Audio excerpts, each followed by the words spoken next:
Hello, my convicts and convict catchers. It's I, the convict, bringing you guys and gals another video. So I got a email from Carl.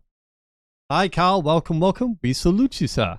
He's from the UK himself and said he has an issue with this router, which is the DSL AX82U. Make sure it is the same one. There is two versions apparently. One is just a pure router. One is obviously like mine, where it can take over your previous modem and be the modem router, the one router to rule them all, rather than having a modem connected to a router. So make sure if you have the same as me, it's the DSL AX82U. If it doesn't, obviously it won't have the DSL port that you would connect your VDSL connection, with me being on an FTTC connection and PPPoE. What I would recommend, number one, is plug your other router back in. Or if you have it in already, going into it, grabbing your mobile phone and take photographs of the page, go log into your router and take a photograph of every single page that's in your router, especially those that are talking about settings like Wi-Fi and if there's any username and passwords and stuff, things like that. Make sure that you can see them, click the eye or wherever it is that makes them highlight up so you can actually see the words. Take photographs of each one of those and keep them on your phone, and then keep it to your side somewhere so you've got access to it, so you know where it is. I write mine down. I have a little book and I actually write stuff into a book, and that's why I keep all my username and passwords in. So if I ever forget, I obviously can come back and reference, because when I do username and passwords, I do very as complex as I can, using letters, numbers, and characteristics, or asterisks and stars and all different types of things, to try and make it as difficult as possible for someone to be able to go and just take that and obviously log in, rather than putting like one single word like nightmare or my date of birth, which wouldn't be a good idea to do so. So here's the beginning page. You should get this. I will post this link in the description just in case you didn't get it straight away. But if you open the web page, you should get this way. It comes up, not the first one. Get rid of that one. You should get the third. You should get this page here, which will log you into the wizard. What you can do if you don't is go to Task Manager, not Task Manager. Go to Terminal, Admin, or Command Prompt, whatever you use, and type in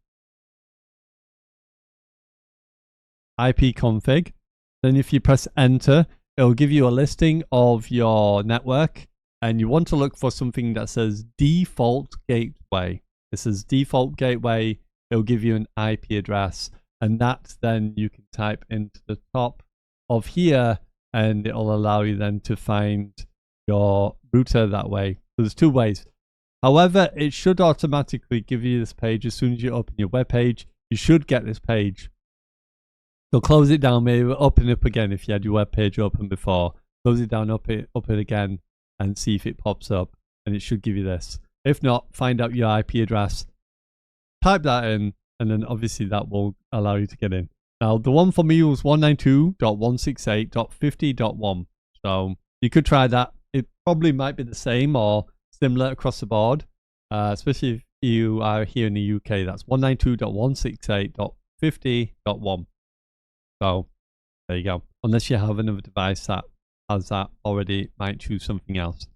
That should be 192.168.50.1. Once you've got this page up, you want to create a new network. You want to choose your region. Obviously, I am a UK man, so United Kingdom.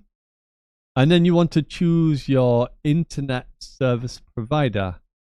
Now, this one's detected already given me AAISP. I don't think that's correct. The one that I actually use is BT Infinity. But I'm going to leave this one on for now. Let me just double check, see if this actually does anything. I'm kind of curious. But mine, I would go into the listing here.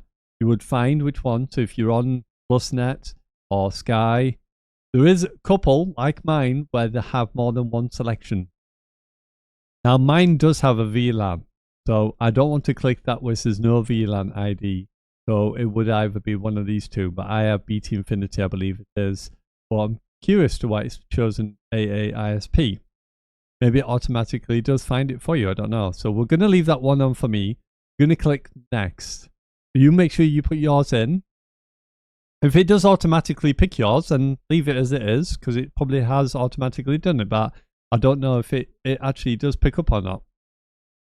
Let me grab my manual book here again, because I need the username and password. Where are we? Okay, what I'm going to do, I'm going to drag off to the side for just 2 seconds, just so I can put my username and password in. I don't want people to know what that is.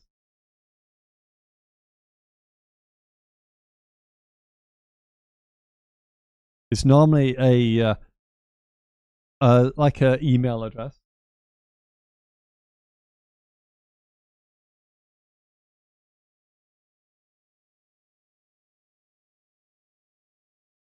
Okay, so that's it. I just need to put the password.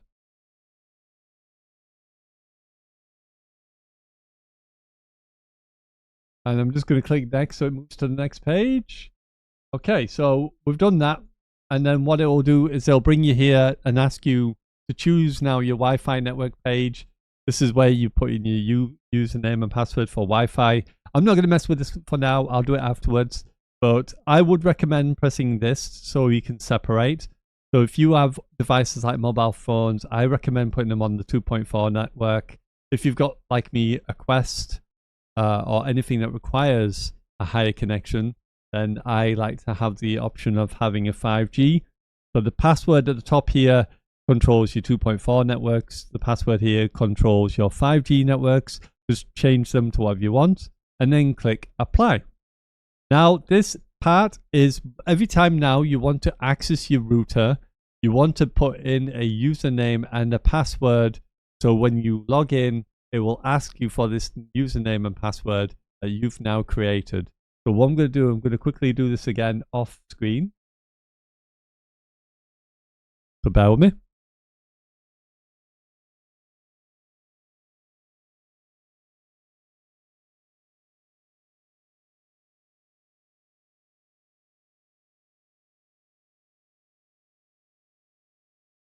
And then I'm going to click next and just pull it back over because it doesn't matter about the username. It's just the password. So let it do its thing. It'll take a minute or so for it to connect and you'll end up with this page. So there's a couple of things you need to take note of. I would definitely take note of what's happening up here with these icons. You can see we've got this pinging up here. It's just saying if I experience any DSL related issues or you have any comments, please feel free to inform the support team. So you can actually send feedback to the support team. If you have any issues or you want to send any feedback, you can click on there and I'll ask you for you to put in that username, your email address and stuff and things like that. And they'll ask you to be able to record, take record of what your device was doing. Now, one thing you'll notice is there's two connections here. We've got this left one and this one on the right. I have got an internet connection. To make sure you are actually connected to internet, you can go to this globe, click on the globe, and it'll say go to DSL. And you should have a timer running, like you can see here, 9 minutes, 20 seconds. This means I'm actually connected. You can actually see I'm connected and you can see what the data rates are. The top data rates are what you're getting to your property. And the ones at the bottom are what the actual DSLAM is getting from the actual line from the exchange. So at the moment, the actual max rate this line can support fully is 44 down and just over 5.7 upload is what it's able to achieve. And I'm getting 34 because obviously my distance and 5.6. So I'm getting just slightly less upload and my download is obviously a lot less than the download there. And you can have a look at all the different things here like I've gone into before. This is a good way to check, like if you change the SNR like I've shown in previous videos, you can see obviously on here and my 6.6 on my download is a little bit higher than the upload on here. So you can obviously see, and you can see that's fast path, and I've got interleaved for download. So there's different ones on there. Right. So that's all done. That's it. That's all you need to really do on there. If you do have two, and you've got this one that comes up as a secondary one, you can see this one's not plugged in.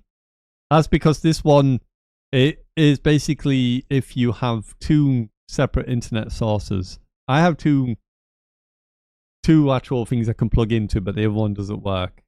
That was an experience I had from a previous connection that I did previously, and it didn't work out. So I've got two connections in my home. I've got my normal one, and then I've got another one which was just a internet source rather than having a telephone source as well, because we tried something else as an experiment from previous. Those who've been with me for a long time know what I'm talking about in regards to that connection, how that went up, tits up.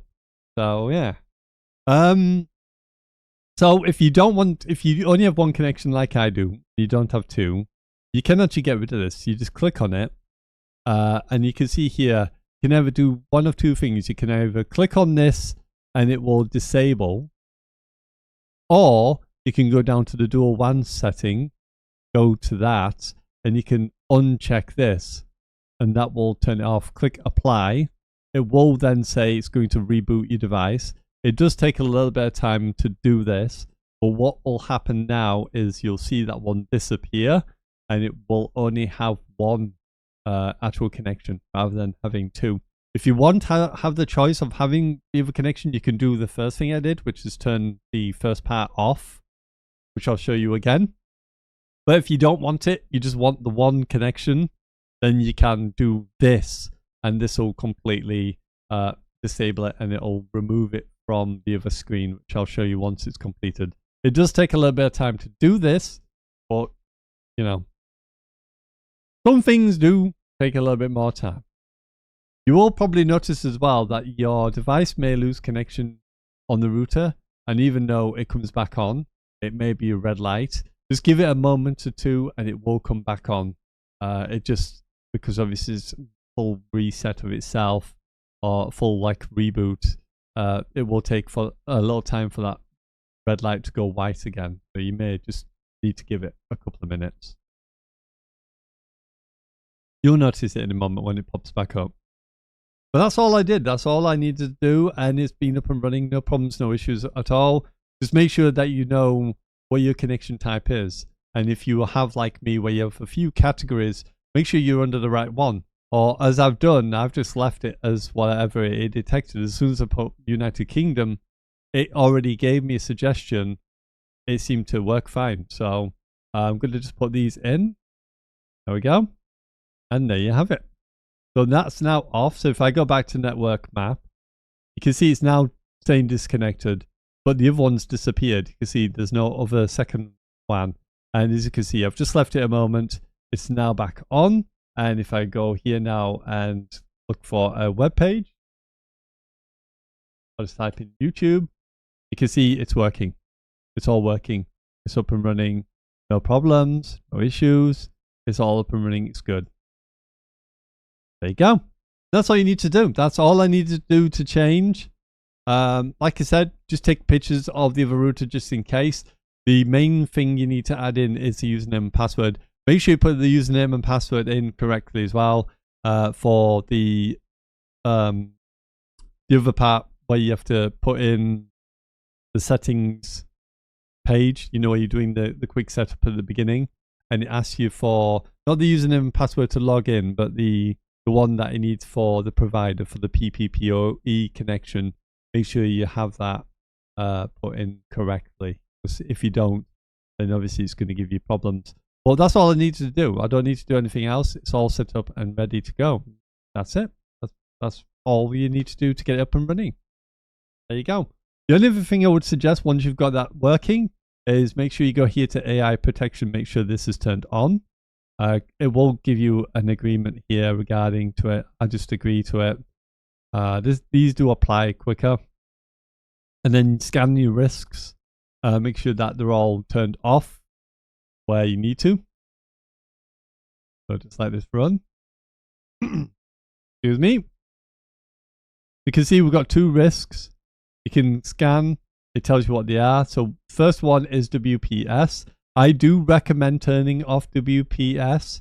You don't want it on because there is sometimes where people can hack your router by the WPS. So just be aware that that is possible. Go back to AI protection and then obviously scan again.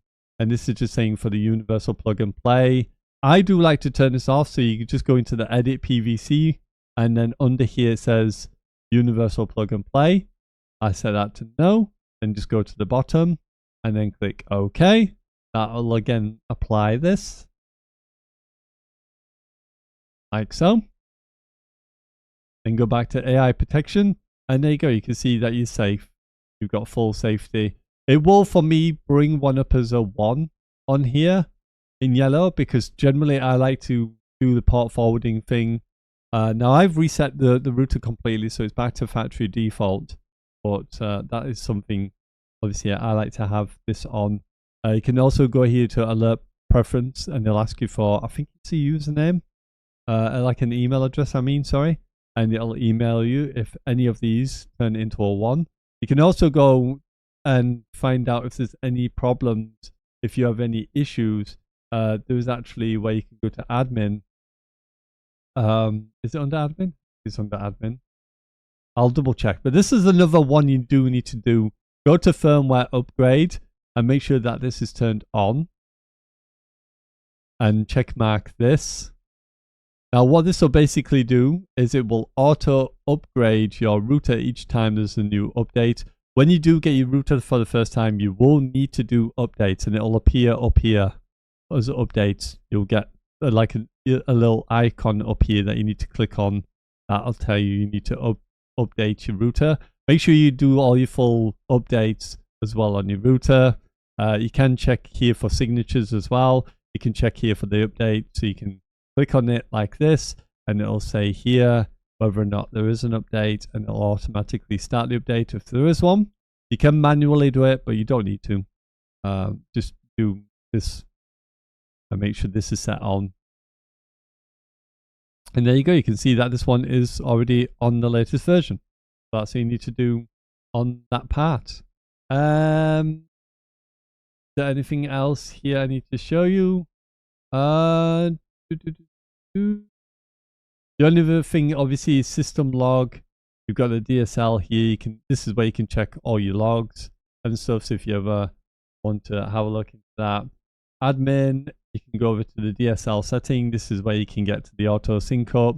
You can get to your other secret settings I was talking about. You can adjust your current margin, which is currently at 6.6. And obviously choose what you want to have yours as.